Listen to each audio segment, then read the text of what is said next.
Mario here from DualwieldAirsoft, and today I have the Chrono of the HK USP licensed by Umarex, and we're going to do feet per second.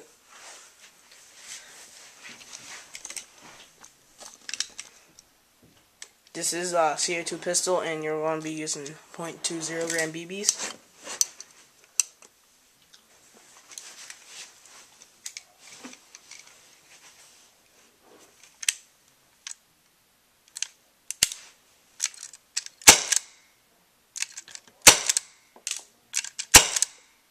.305, 305, 305,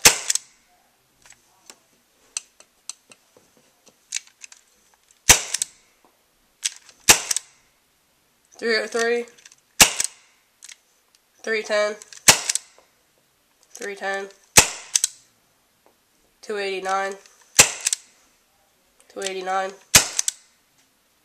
293, 293, 284, 284. Alright, and that's it.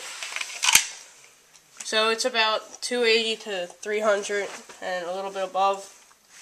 And it wasn't a completely full CO2, but it's pretty full, so your feet per second should be a little higher if you have this gun.